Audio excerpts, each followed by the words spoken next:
ಮಾನ್ಯ ಸಭಾಧ್ಯಕ್ಷರೇ, ಒಂದು ಸೆಕೆಂಡ್. ಅವರು EPF ಸಂಸ್ಥೆಯವರು 90 ಕೋಟಿ ಜಪ್ತಿ ಮಾಡಿರ್ತದೆ, ಆಮೇಲೆ PF ಹಣ ಕಂತುಗಳನ್ನು ವಸೂಲು ಮಾಡಿದ್ದೀರಿ ಅಂತ ಕೇಳಿದ್ದಾರೆ. ನಿನ್ನೆ ರಾತ್ರಿ ಹಾಕಿದ್ದಾರೆ. ನಾನು ಅಷ್ಟೊತ್ತು ನನಗೆ ಸರಿಯಾದ ಇನ್ಫಾರ್ಮೇಷನ್ ಗೊತ್ತಿಲ್ಲ, ಯಾಕೆಂದರೆ ಈಸ್ ಎ ಸೀನಿಯರ್ ಮೆಂಬರ್. ಸುಮ್ಮನೆ ಹಂಗೆ ನಾನು ಕೊಡೋಕ್ಕಾಗಲ್ಲ, ವಿತ್ ಸ್ಟ್ಯಾಟಿಸ್ಟಿಕ್ಸ್ ಕೊಡಬೇಕು. ಆಫೀಸಲ್ಲಿ ಕರೆದುಕೊಳ್ಳಿ. ಇದೇ ಕ್ವಶನ್ ಇದೆ, ಬಟ್ ಸರಿಯಾಗಿ ರಿಪ್ಲೈ ಬಂದಿಲ್ಲ ಅಷ್ಟೇ. ಭರತ್ ಮಾನ್ಯ ಸಭಾಧ್ಯಕ್ಷರೇ, ಈಗಾಗಲೇ BPL ಕಾರ್ಡ್ ಹೊಂದಿದ್ದು ಮತ್ತು ಆದಾಯ ಪ್ರಮಾಣ ಪತ್ರ 30,000ಗಿಂತ ಜಾಸ್ತಿ ಇರುವವರು ವೃದ್ಧಾಪ್ಯ ವೇತನ ಮತ್ತು ಸಂಧ್ಯಾ ಸುರಕ್ಷೆ ಅಥವಾ ವಿಕಲಾಂಗ ಪಿಂಚಣಿ ಇರಬಹುದು, ಯಾವುದಕ್ಕೂ ಅರ್ಜಿ ಸಲ್ಲಿಸಲು ಆನ್ಲೈನ್ನಲ್ಲಿ ಅವಕಾಶ ನೀಡದಿರುವ ಬಗ್ಗೆ ಕಂದಾಯ ಸಚಿವರ ಗಮನ ಸೆಳೆಯಲು ಬಯಸುತ್ತೇನೆ. ಉತ್ತರ ಕೊಟ್ಟಿದ್ದಾರೆ. ಏನಾಗಿದೆ ಅಂತ 2020ರಲ್ಲಿ ಬಹುಶಃ ಸರ್ಕಾರ ರೂಲ್ಸ್ ಅನ್ನು ತೆಗೆದು BPL ಕಾರ್ಡ್ಗೆ 1,20,000 ಮಿತಿಯನ್ನ ಹೆಚ್ಚಿಸಿ ಅದರೊಂದಿಗೆ ಈ ಪಿಂಚಣಿ ವ್ಯವಸ್ಥೆಗೆ 30,000 ಮತ್ತು 32,000 ಒಂದು ಅಪ್ಪರ್ ಲಿಮಿಟ್ ಅನ್ನು ಹಾಕಿದ್ದಾರೆ. 32,000 ಒಳಗಾಗಿ ಇದ್ದವರಿಗೆ ಈ ಪಿಂಚಣಿಯನ್ನ ಕ್ಲೇಮ್ ಮಾಡಬಹುದಾಗಿದೆ. ವಿಕಲಾಂಗ ಇರ್ಬೋದು, ಸಂಧ್ಯಾ ಸುರಕ್ಷೆ ಇರ್ಬೋದು, ಇದೆಲ್ಲ. ಈಗ ಜನ ಏನ್ ಸಮಸ್ಯೆಯನ್ನ ಎದುರಿಸ್ತಾ ಇದ್ದಾರೆ ಅಂತ ಹೇಳಿದ್ರೆ, ಒಂದು ವೇಳೆ ಮನೆಯಲ್ಲಿ ಯಾರಾದ್ರೂ ಮಕ್ಕಳ ಎಜುಕೇಶನ್ ಲೋನಿಗೆ ಲೋನ್ ಮಾಡಿದ್ರೆ ಆಗ ಒಂದು ಆದಾಯ ಸರ್ಟಿಫಿಕೇಟ್ ಕೊಡಬೇಕಾಗ್ತದೆ ಬ್ಯಾಂಕಲ್ಲಿ. ಆದಾಯ ಸರ್ಟಿಫಿಕೇಟ್ ಕೊಟ್ಟಾಗ 30,000ಗಿಂತ ಜಾಸ್ತಿ ಆದಾಯ ಸರ್ಟಿಫಿಕೇಟ್ ಕೊಟ್ಟಾಗ ಅವರಿಗೆ ಸಿಗ್ತಾ ಇಲ್ಲ. ಯಾವುದೇ ಪಿಂಚಣಿಯನ್ನ ಕ್ಲೇಮ್ ಮಾಡ್ಲಿಕ್ಕೆ ಸಂಧ್ಯಾ ಸುರಕ್ಷಾ ಇದು ಯಾವುದಕ್ಕೆ ಸಹ ಆಗ್ತಾ ಇಲ್ಲ. ಈಗ ಇದರಲ್ಲಿ ರಿಯಲಿ ಡಿಸರ್ವಿಂಗ್ ಯಾರು ಇರ್ತಾರೆ ಅವ್ರಿಗೆ ಇದರಲ್ಲಿ ಸಮಸ್ಯೆ ಆಗ್ತಾ ಇದೆ. ಇದಕ್ಕೆ ಒಂದು ವೇಳೆ ಇದನ್ನ ನಾವು ರಿವಿಸಿಟ್ ಮಾಡಿ 30,000 32,000 ಇದೆ, ಅದನ್ನ ಏರ್ಸ್ಬೇಕು ಪುನಃ. BPL ಕಾರ್ಡ್ ಇದ್ದವರ ಎಲ್ಲರಿಗೂ ಸಹ ಕೊಟ್ರೆ, ಯಾರೆಲ್ಲ BPL ಕಾರ್ಡ್ ಇದ್ದಾರೆ ಅವರ ಎಲ್ಲರಿಗೂ ಸಹ ಈ ಯೋಜನೆ ಸಿಗುವಂತ ಮಾಡಿದ್ರೆ ಜನರಿಗೆ ತುಂಬಾ ಸಹಾಯ ಆಗ್ತದೆ. ಮಂತ್ರಿಗಳೇ,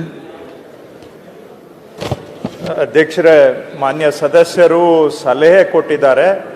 ಅವರು ಇದನ್ನ ಆದಾಯ ಮಿತಿ ಏನು ವಿಧಿಸಿದ್ದೀರಾ ಸಂಧ್ಯಾ ಸುರಕ್ಷಾ ಯೋಜನೆಗಳಿಗೆ, ಈ ಆದಾಯ ಮಿತಿಯನ್ನ ಹೆಚ್ಚಳ ಮಾಡಬೇಕು. ಸಾಧ್ಯ ಆದಷ್ಟು BPL ಕಾರ್ಡ್ಗೆ ಸಮಾನಾಂತರ BPL ಕಾರ್ಡ್ ಯಾರ್ಯಾರಿಗಿದೆ ಅಂತ ಅವರ ಸಲಹೆಯನ್ನ ನಾವು ಖಂಡಿತವಾಗಿ ತಗೊಂಡು ಚರ್ಚೆ ಮಾಡ್ತೇವೆ. ಹಿಂದೆ ಮಾನ್ಯ ಆರ್ ಅಶೋಕ್ ಅವರು ಕಂದಾಯ ಸಚಿವರಾಗಿದ್ದಾಗಲೂ ಕೂಡ 2021ರಲ್ಲಿ ಇದ್ರ ಬಗ್ಗೆ ಒಂದು ಸುದೀರ್ಘ ಚರ್ಚೆ ಮಾಡಿ ಆರ್ಥಿಕ ಇಲಾಖೆಯವ್ರ ಜೊತೆಗೂ ಕೂಡ ಚರ್ಚೆ ಮಾಡಿ ಅವರ ಸಂದರ್ಭದಲ್ಲೇ 2021ರಲ್ಲಿ ಇದನ್ನ ನಿಗದಿ ಆಗ್ಲೂ ಇದೇ ಬೇಡಿಕೆ ಇತ್ತು. ನೀವು ಅವರ ಸಭೆ ನಡವಳಿ ಓದಿದ್ರೆ ಅವ್ರದ್ದು ಉದ್ದೇಶ ಆಗ 1,20,000ಕ್ಕೆ ಅಂತಾನೆ ಪ್ರಾರಂಭದಲ್ಲಿ ಬರೆದು ಆದರೆ ಕೊನೆಗೆ 32,000 ಅಂತ ಆಗ ತೀರ್ಮಾನ ಆಗಿದ್ದು ಇದೆ. ಸೊ ತಾವು ಹೇಳ್ತಾ ಇದ್ದೀರಾ ಇದು ಪರಿಷ್ಕರಣೆ ಆಗಬೇಕು ಅಂತ, ಖಂಡಿತವಾಗಿ ನಾವು ಚರ್ಚೆ ಮಾಡ್ತೇವೆ. ಅದು ನಿಮ್ಮ ಪ್ರಶ್ನೆಗೆ ಅದು ಉತ್ತರ. ಆದರೆ ಸಾಂದರ್ಭಿಕವಾಗಿ ತಮಗೆ ಹೇಳೋದಾದರೆ ಇದರಲ್ಲಿ ನಿಮ್ಮ ಭಾಗದ್ದು ಬೇರೆ ಇದೆ. ಯಾಕಂದರೆ ತಮ್ಮ ಭಾಗದಲ್ಲಿ ಬಹುಶಃ ಆದಾಯ ಎಷ್ಟು ಬರ್ತಾ ಇದೆ ಅನ್ನೋದು ಪ್ರತಿಯೊಂದು ಮನೆದು ಸ್ವಲ್ಪ ನಿಖರವಾಗಿ ಲೆಕ್ಕ ಇರುತ್ತೆ. ಅಲ್ಲಿ ತಪ್ಪು ಮಾಡಲಿಕ್ಕೆ ಸಾಧ್ಯ ಇಲ್ಲ. ಕಡಿಮೆ ಅವಕಾಶ ಕಡಿಮೆ.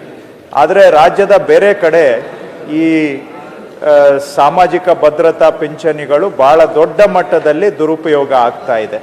ಯಾವ ರೀತಿ ಅಂತ ತಾವು ಕೇಳಬಹುದು. ಈಗ ನಮ್ಮ ಕುಟುಂಬಗಳಿಗೆ ಗೃಹಲಕ್ಷ್ಮಿಯಲ್ಲೇನೆ ವರ್ಷಕ್ಕೆ ನಿಮಗೆ ಗೊತ್ತಿರೋ ಹಾಗೆ 24,000 ರೂಪಾಯಿ ಹೋಗುತ್ತೆ ಅಲ್ವಾ? ವರ್ಷಕ್ಕೊಂದು ಗೃಹಲಕ್ಷ್ಮಿಯಲ್ಲಿ ಬೇರೆ ಬೇರೆ ಯೋಜನೆಗಳಲ್ಲಿ ಹೋಗುತ್ತೆ. ಅವರಿಗೆ ಸರ್ಕಾರದ ಬೇರೆ ಬೇರೆ ಸವಲತ್ತುಗಳು ಸಿಗ್ತದೆ.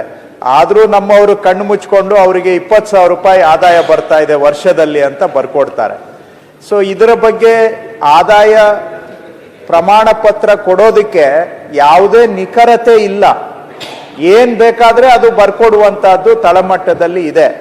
ಸೊ ಆಗ ಅವರು ಸಭೆ ಮಾಡಿದಾಗ ಸಭಾ ನಡವಳಿಯಲ್ಲೂ ಇದೇ ಬಂದಿದೆ. ನಿಖರ ಆದಾಯ ಅಂದಾಜು ಮಾಡುವಂತ ವ್ಯವಸ್ಥೆ ಬಂದ ನಂತರ ಪರಿಷ್ಕರಣೆ ಮಾಡಬಹುದು ಅನ್ನೋ ಅರ್ಥ. ಆ ಮಾತು ಕೆಲವು ನಾನು ಸೇರಿಸ್ತಾ ಇದ್ದೇನೆ. ಆದ್ರೆ ಅರ್ಥ ಏನು ಅಂದ್ರೆ ಮೊದಲಿಗೆ ಆದಾಯವನ್ನ ನಿಖರವಾಗಿ ಅಂದಾಜು ಮಾಡುವಂತ ವ್ಯವಸ್ಥೆ ಬರಬೇಕು ಅನ್ನುವಂತಹದ್ದು ಉದ್ದೇಶ ಇದೆ. ಇದರ ಪ್ರಮಾಣ ಎಷ್ಟು ಅಂತ ಹೇಳಿದ್ರೆ 60 ವಯಸ್ಸಾಗಿಲ್ಲ. ಆಧಾರ್ನಲ್ಲಿ ಅವರು 40, 45, 50 ವಯಸ್ಸಿದೆ. ಆದ್ರೆ ಇಲ್ಲಿ 60 ವಯಸ್ಸಾಗಿದೆ ಅಂತ ನಮ್ಗೆ ಕೊಟ್ಟು ಪೆನ್ಷನ್ ತಗೊಂತಾ ಇರೋರು ಸುಮಾರು 23 ಲಕ್ಷ ಜನ ಇದ್ದಾರೆ. ಆಧಾರಲ್ಲಿ ಏಜ್ ಮ್ಯಾಚ್ ಮಾಡಿದ್ರೆ ಕಡಿಮೆ ಇದೆ, ಇಲ್ಲಿ ಸಂಧ್ಯಾ ಸುರಕ್ಷಾ ಪಡ್ಕೊಳ್ತಾ ಇದ್ದಾರೆ. ಬೇರೆ ಬೇರೆ ಅಂಗವಿಕಲತೆ ಇಲ್ಲದೆ ಇದ್ರೂ ಕೂಡ ಸುಳ್ಳು ಅಂಗವಿಕಲತೆ ಪ್ರಮಾಣ ಪತ್ರ ತಗೊಂಡು ಬಂದು ಪಡ್ಕೊಳ್ತಾ ಇದ್ದಾರೆ.